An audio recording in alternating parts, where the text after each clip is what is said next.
Hello everyone, welcome to my channel math expert by Santosh ma'am. आज हम start करेंगे 12th की बुक जिसमें हमने मैट्रिक्स का चैप्टर स्टार्ट किया हुआ था। लास्ट वीडियो में हमने ऑपरेशन ऑन मैट्रिक्स पढ़ा था, यानी दो मैट्रिक्स को प्लस करना, दो मैट्रिक्स को घटाना और दो मैट्रिक्स का गुना, addition of matrix, subtraction of matrix and multiplication of matrix. Okay, आज हम नेक्स्ट टॉपिक करेंगे किसी भी मैट्रिक्स का किसी अदिश से गुना, multiplication of a matrix by a scalar. किसी एक मैट्रिक्स का किसी अदिश, अदिश क्या होता है? कोई भी एक मैथमेटिकल वैल्यू, कोई भी एक स्केलर, वो स्केलर 1 2 3 5 7 स्मॉल a, कोई भी एलिमेंट हो सकता है, कोई भी नंबर हो सकता है। तो टॉपिक है हमारा एक मैट्रिक्स का एक अदिश से गुणन, मल्टीप्लिकेशन ऑफ मैट्रिक्स बाय एक स्केलर। तो देखो इसमें क्या होगा, किसी भी एक मैट्रिक्स को स्केलर से मल्टीप्लाई करना है। तो हमने क्या ले लिया कि मान लिया हमारे पास कोई एक मैट्रिक्स है ए, जिसका ऑर्डर कुछ भी हो सकता है। तो मान लिया एक मैट्रिक्स है A11, A12, A21, A22 and A31, A32। Okay, इसका ऑर्डर क्या है? 3 मल्टीप्लाई 2, 3 रो 2 कॉलम। अब हमें फाइंड क्या करना है? तो फाइंड करो, मान लिया हमें 3a फाइंड करना है। ओके, अब 3a यानी इस a मैट्रिक्स को हम 3 से मल्टीप्लाई करें तो ये 3 हमारे पास क्या हो गया? स्केलर यानी अदिश। ओके, अब 3a कैसे फाइंड करेंगे? देखो 3 को a से मल्टीप्लाई करना है तो 3 और a, A11, A12, A21, A22, A31, A32। Okay, multiply करें तो किसी भी स्केलर को अगर मैट्रिक्स से मल्टीप्लाई करना है तो वो स्केलर मैट्रिक्स के हर एलिमेंट से मल्टीप्लाई होगा। यानी कि सॉल्यूशन क्या आएगा? 3a11, 3a12, 3a21, 3a22,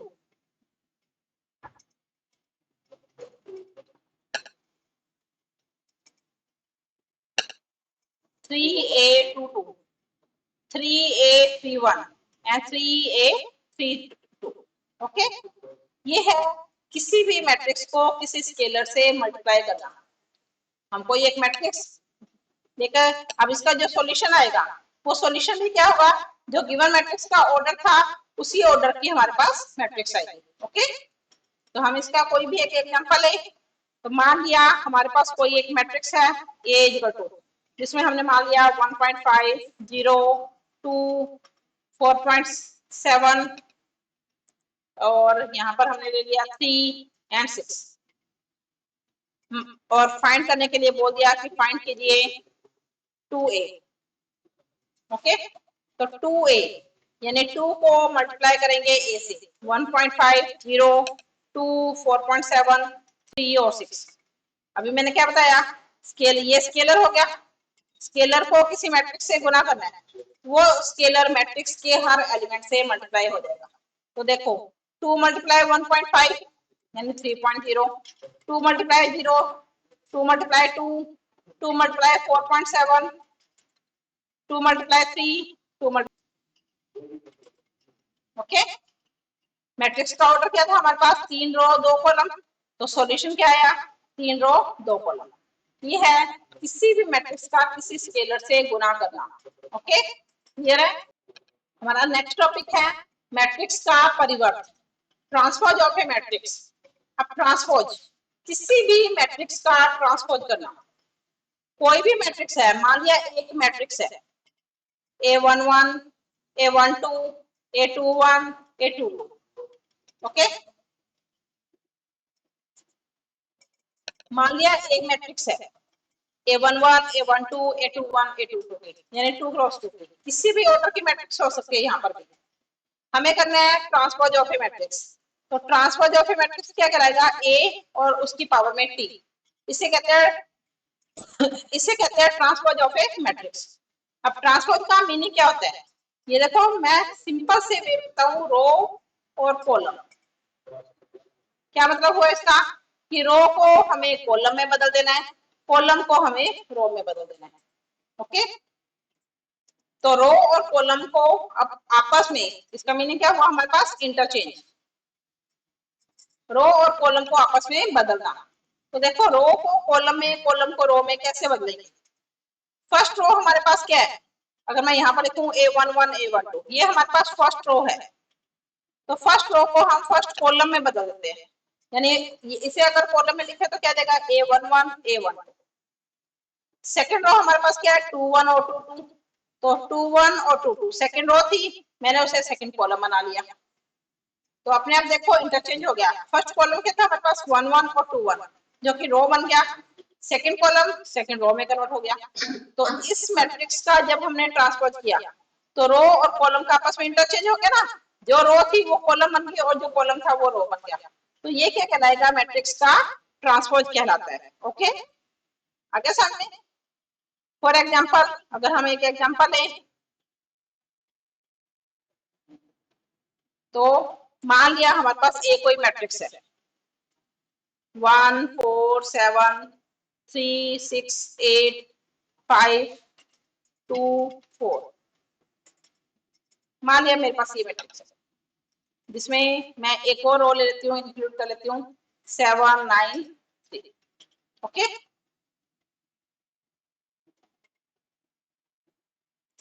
हमने ए एक मैट्रिक्स ले ली जिसमें नंबर ऑफ रो कितने हैं, रो कितनी है 4 और कॉलम कितने हैं 3, यानी मैट्रिक्स का ऑर्डर क्या है हमारे पास 4 × 3। तो हमें फाइंड क्या करना है यहाँ पर, फाइंड ए ट्रांसपोज, यानी मैट्रिक्स का परिवर्तन निकालना है। तो ए ट्रांसपोज रो को कॉलम में, कॉलम को रो में इंटरचेंज करना है। तो देखो फर्स्ट रो हमारे पास क्या है 1 -4 7, तो मैंने फर्स्ट रो की जगह उसे फर्स्ट कॉलम बना दिया। सेकंड रो क्या है हमारे पास 3 6 8 -8, तो उसे हम सेकंड कॉलम बना दे, तो क्या देगा 3 6 -8। थर्ड रो क्या है हमारे पास 5 2 4, तो उसे हमने थर्ड कॉलम बना दिया। फोर्थ रो 7 9 3, उसे फोर्थ कॉलम बना दिया। इसका ऑर्डर क्या था हमारे पास 4 × 3, जब हमने रो को कॉलम में और कॉलम को रो में कन्वर्ट कर दिया तो ऑर्डर क्या हो जाएगा हमारे पास 3 × 4। देखो 3 रो आ रही है 4 कॉलम आ रहे हैं ना, तो ये क्या कहलाएगा, मैट्रिक्स का ट्रांसपोज कहलाएगा। ओके, लेकिन कहीं कहीं जब हम ट्रांसपोज करते हैं तो इसे ए डैश से भी लिखा जाता है, ये भी ध्यान रखना। मोस्टली ए ट्रांसपोज इस तरह से लिखा जाता है, कहीं कहीं किसी बुक में इस तरह से भी लिखा होता है, इसका मीनिंग भी यही होता है transpose of A. Okay, next topic है हमारा सममित और विषम सममित matrix, symmetric and skew symmetric matrix. अभी हमने ट्रांसपोज का पढ़ा था कि ट्रांसपोज क्या होता है, किसी मैट्रिक्स ए का ट्रांसपोज करना है तो उसमें रो और कॉलम का इंटरचेंज कर दो, यानी रो को कॉलम से कन्वर्ट कर दो और कॉलम को रो से कन्वर्ट कर दो, चेंज कर दो। ओके, ये कहलाता है मैट्रिक्स का ट्रांसपोज। हमारे पास यहाँ पर टॉपिक क्या है, सिमेट्रिक और स्क्यू सिमेट्रिक मैट्रिक्स। अब सिमेट्रिक मैट्रिक्स क्या होती है, अब सिमेट्रिक की डेफिनेशन क्या होगी, if A is any matrix, अगर ए हमारे पास कोई मैट्रिक्स है तो then A is called symmetric, तो ए मैट्रिक्स सिमेट्रिक कहलाएगी इफ, यदि A transpose is equal to A, if A transpose is equal to A. अब देखो मैंने क्या लिखा है, if A is any matrix, यानी ए हमें गिवन एक मैट्रिक्स है, तो ये गिवन मैट्रिक्स ही सिमेट्रिक कहलाएगी। कब कहलाएगी, अगर इसी का ट्रांसपोज, इस मैट्रिक्स का हमने ट्रांसपोज किया और आंसर वापस हमें गिवन मैट्रिक्स आ गई, तो ए मैट्रिक्स क्या हो जाएगी, सिमेट्रिक मैट्रिक्स हो जाएगी। ओके, अगर ए कोई गिवन मैट्रिक्स है और उस मैट्रिक्स का हमने ट्रांसपोज कर दिया, लेकिन ट्रांसपोज करने पर मैट्रिक्स में कोई चेंज नहीं हो रहा, तो गिवन मैट्रिक्स हमारे पास सिमेट्रिक मैट्रिक्स कहलाएगी। क्लियर है, अब इसका एग्जांपल कैसे लेना है, आपको पेपर में डेफिनेशन आ रही है तो एग्जांपल शो करोगे, उसका एग्जांपल कैसे लिखना है वो मैं आपको बताऊंगी कि हमें सिमेट्रिक मैट्रिक्स का एग्जांपल लेते हैं, एग्जांपल ऑफ सिमेट्रिक मैट्रिक्स। देखो अपनी तरफ से हम बनाएंगे, ए कोई मैट्रिक्स लेनी है। अब सिमेट्री की डेफिनेशन आपको पता होनी चाहिए, क्या होती है, कि अगर रो को कॉलम से, कॉलम को रो से चेंज कर दें तो उसके आंसर में कोई चेंज नहीं होना चाहिए, मैट्रिक्स का ट्रांसपोज उसी के इक्वल आना चाहिए। तो देखो 1 2 3 ये फर्स्ट रो है, जब हम इसका ट्रांसपोज करेंगे तो हमारे पास फर्स्ट कॉलम यही आना चाहिए ना 1 2 3, तो हमने क्या लिख दिया 1 2 3। ओके, नेक्स्ट क्या है, यहाँ पर फिक्स होगा। अब इन एलिमेंट्स की बात करते हैं। मान लो मैंने लिख दिया यहाँ पर 4 5, तो मैंने क्या लिखा 4 5, ये हमारे पास ये कंप्लीट हो गई, first row first column complete हो गया। अब हम सेकंड रो 4 5 लिखा, तो 4 5 हम इस तरह से लिखेंगे, यहाँ पर कोई भी एलिमेंट लिख दो। देखो ट्रांसपोज करें, फर्स्ट रो क्या हमारे पास 1 2 3, हमने कॉलम में कन्वर्ट कर दिया 1 2 3। सेकंड रो क्या हमारे पास 2 4 5, तो हमने सेकंड रो को भी सेकंड कॉलम बना दिया। थर्ड रो क्या 3 5 7, हमने कॉलम बना दिया। ए मैट्रिक्स गिवन थी, इसका ट्रांसपोज कर दिया, आंसर देखो आंसर क्या आ रहा है, वापस से गिवन मैट्रिक्स ही आ रही है। जो हमारे पास ए का ट्रांसपोज आया वो वापस से गिवन मैट्रिक्स आ रही है। अगर ए ट्रांसपोज ए के इक्वल आ जाए तो A matrix, if A transpose is equal to A, तो हमारे पास कौन सी मैट्रिक्स सिमेट्रिक है, जो गिवन है, यानी देन ए इज सिमेट्रिक, यानी ए सममित मैट्रिक्स होगी। ओके, क्लियर है? टॉपिक क्या था हमारे पास, सिमेट्रिक एंड स्क्यू सिमेट्रिक, सममित और विषम सममित मैट्रिक्स। तो विषम सममित मैट्रिक्स क्या हो जाएगी, स्क्यू सिमेट्रिक मैट्रिक्स,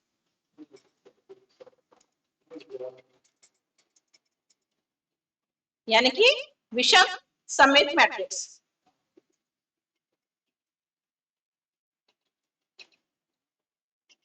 अब सममित मैट्रिक्स में क्या था कि अगर ए मैट्रिक्स गिवन है उसका ट्रांसपोज कर दिया, उसी के इक्वल आ जाए।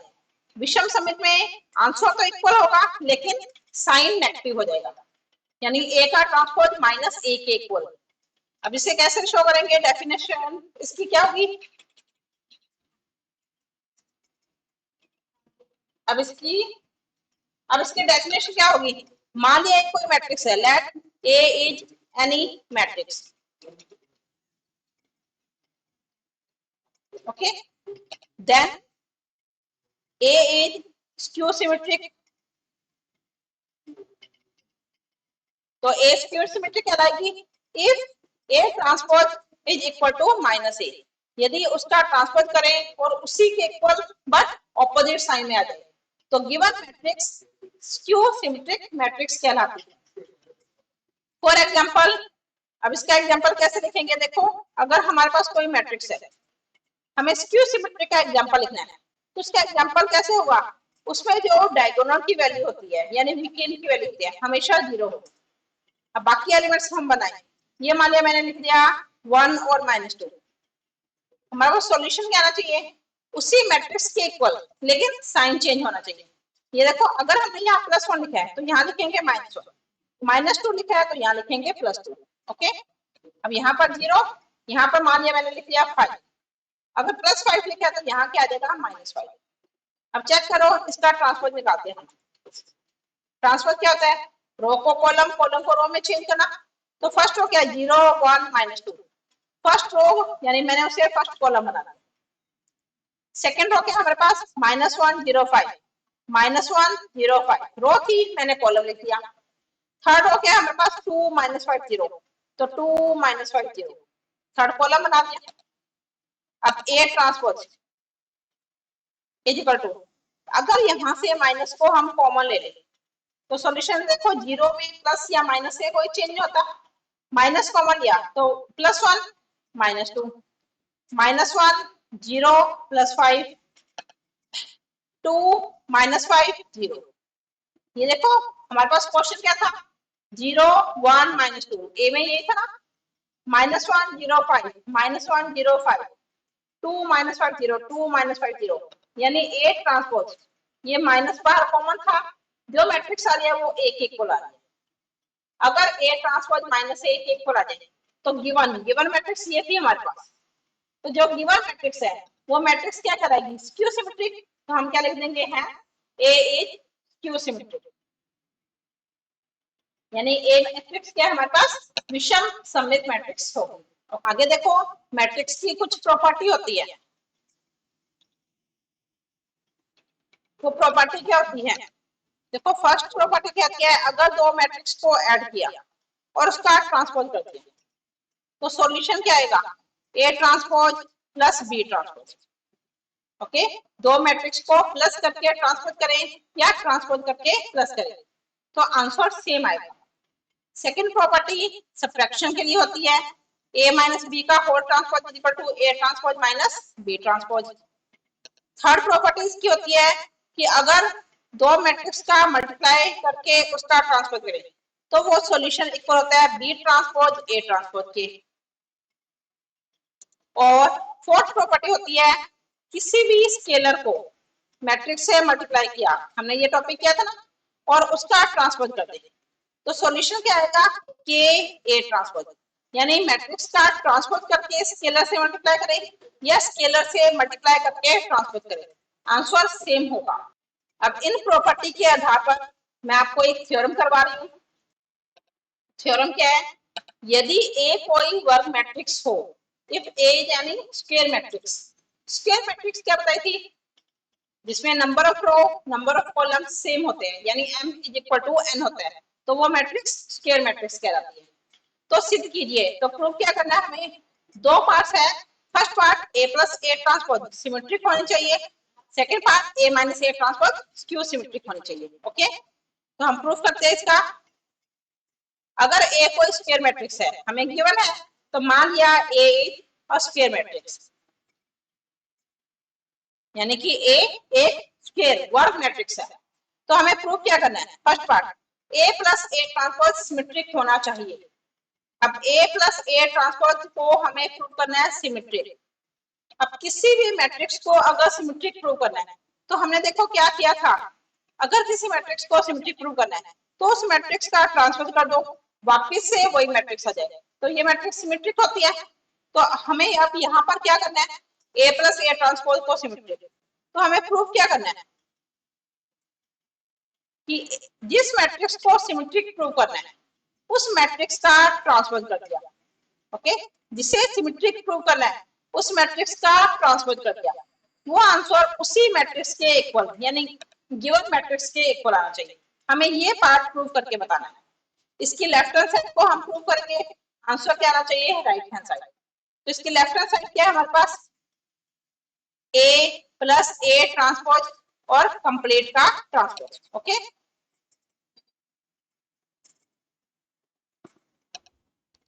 इसकी फिफ्थ प्रॉपर्टी क्या होगी?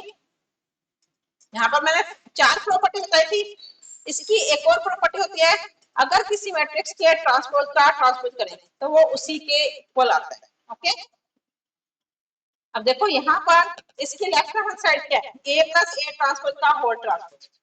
अब ये देखो a प्लस बी का होल ट्रांसपोज, फर्स्ट प्रॉपर्टी मैंने कराई थी, तो a का ट्रांसपोज आ जाएगा प्लस a ट्रांसपोज का ट्रांसपोज आ जाएगा, a का ट्रांसपोज प्लस a ट्रांसपोज का ट्रांसपोज एक इक्वल होगा।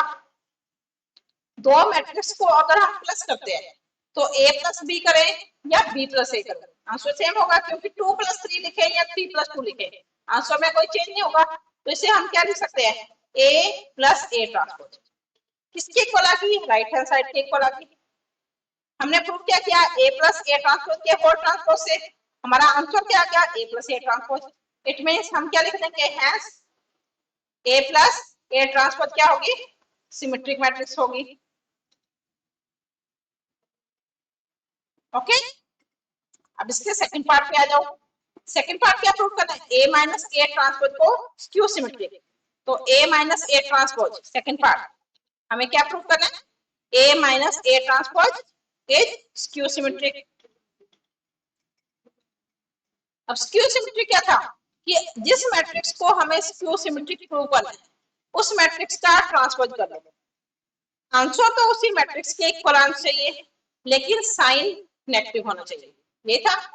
वही सेम हम लेफ्ट हैंड साइड प्रूव करेंगे और आंसर क्या आना चाहिए? Right hand side.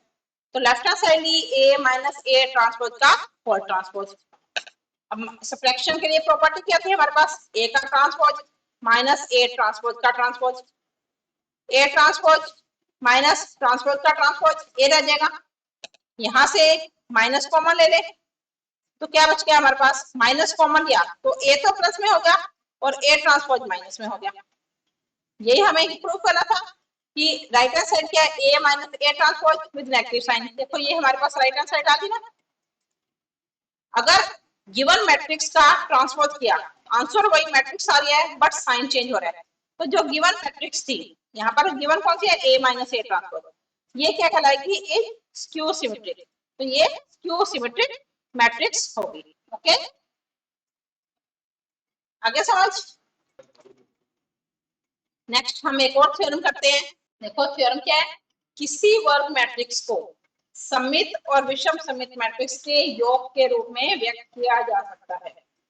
किसी वर्ग मैट्रिक्स यानी स्क्वायर मैट्रिक्स, अगर कोई एक वर्ग मैट्रिक्स है तो हमने स्टार्टिंग प्रूफ में क्या मान लिया ए कोई स्क्वायर मैट्रिक्स है, इज यानी स्क्वायर मैट्रिक्स।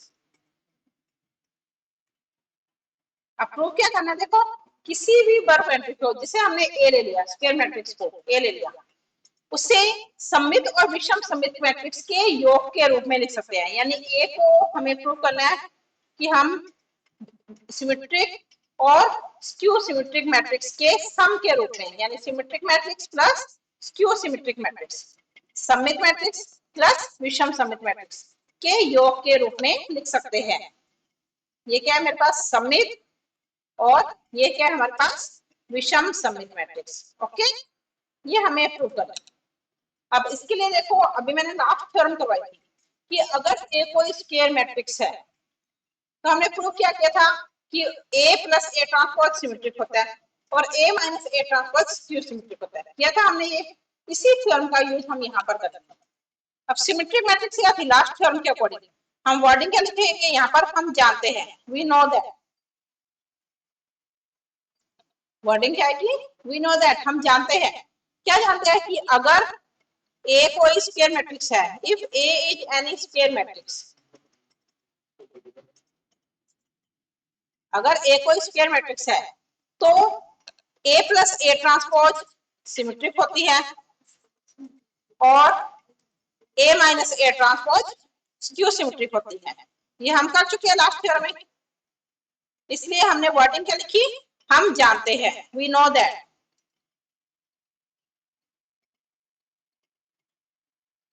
ओके, अब देखो प्रूफ क्या करना था कि सिमेट्रिक और स्क्यू सिमेट्रिक मैट्रिक्स को जब प्लस करते हैं तो आंसर एक स्क्वायर मैट्रिक्स जिसे हमने ए लिया है। ओके, ए प्लस ए ट्रांसपोज क्या सिमेट्रिक है। अगर कोई मैट्रिक्स सिमेट्रिक है तो उसमें किसी भी स्केलर का मल्टीप्लाई कर दे तो वो सिमेट्रिक है तो सिमेट्रिक ही रहेगी। जैसे मैं सिंपल सी मैट्रिक्स लेके आपको बताऊं, मान लिया सिमेट्रिक 1 2 3 ये है। ओके, ये सिमेट्रिक है ना, इसका ट्रांसपोज किया तो सेम आ रहा है, 1 2 2 3 आ रहा है ना। अब देखो अगर मैं इसमें 2a कर दूं तो क्या आएगा, 2 4 4 6, तो ये भी सिमेट्रिक होगी या नहीं होगी, क्योंकि इसका ट्रांसपोज भी 2 4 4 6 आएगा। तो अगर किसी मैट्रिक्स में किसी स्केलर से मल्टीप्लाई करें, डिवाइड करें, तो अगर वो सिमेट्रिक है तो सिमेट्रिक रहेगी, स्क्यू सिमेट्रिक है तो स्क्यू सिमेट्रिक रहेगी। तो यहाँ पर क्या है, ए प्लस ए ट्रांसपोज सिमेट्रिक है, तो यहाँ पर हमने क्या कर दिया, हाफ का मल्टीप्लाई कर दिया, या ये कह लो 2 से डिवाइड कर दिया। तो ये क्या है, स्केलर है, किसी मैट्रिक्स को अगर स्केलर से मल्टीप्लाई करें, डिवाइड करें, तो अगर वो मैट्रिक्स सिमेट्रिक है तो सिमेट्रिक ही रहेगी। यानी अगर ए प्लस ए ट्रांसपोज सिमेट्रिक थी, उसमें हाफ का मल्टीप्लाई किया तो वो सिमेट्रिक है, तो यहाँ पर भी सिमेट्रिक ही रहेगी। सेम यहाँ पर ए माइनस ए ट्रांसपोज क्या थी हमारे पास, स्क्यू सिमेट्रिक। तो अगर ए माइनस ए ट्रांसपोज में हाफ का मल्टीप्लाई कर दें तो ये मैट्रिक्स क्या रहेगी हमारे पास, स्क्यू सिमेट्रिक रहेगी। तो ये मैट्रिक्स क्या रहेगी हमारे पास, स्क्यू सिमेट्रिक। ओके, हमें जो प्रूफ करना है उस प्रूफ में राइट हैंड साइड क्या है हमारे पास, कि सिमेट्रिक मैट्रिक्स यानी सममित matrix plus skew symmetric matrix, इन्हें प्लस करना है। तो आंसर क्या आना चाहिए, ए। देखो symmetric half of A plus A transpose, skew symmetric की जगह हम क्या लिख सकते हैं, half of A minus A transpose लिख सकते हैं ना। ब्रैकेट खोले तो हमारे पास क्या आ जाएगा, यहाँ पर ब्रैकेट खोला तो half of A plus half of A transpose plus half of A minus half of A transpose. Same value plus minus में है तो कट जाएगी, तो क्या रह गया हमारे पास, half of A plus half of ए,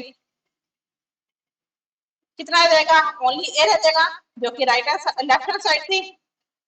यानी अगर हम सिमेट्रिक और स्क्यू सिमेट्रिक को प्लस करते हैं तो हमारे पास क्या आ रही है, एक स्क्वायर मैट्रिक्स। अगर कोई स्क्वायर मैट्रिक्स है तो उसे हम सिमेट्रिक और स्क्यू सिमेट्रिक के योग के रूप में लिख सकते हैं। ओके, क्लियर है। आज के टॉपिक में अगर आपको कोई डाउट हो तो आप वीडियो को रिवाइंड करके देख सकते हो, कमेंट कर सकते हो। अगर आपको मेरी वीडियो अच्छी लगी तो आप इसे लाइक करें, शेयर करें, सब्सक्राइब करें और बेल आइकन पर क्लिक करें। धन्यवाद, मिलते हैं नेक्स्ट वीडियो में।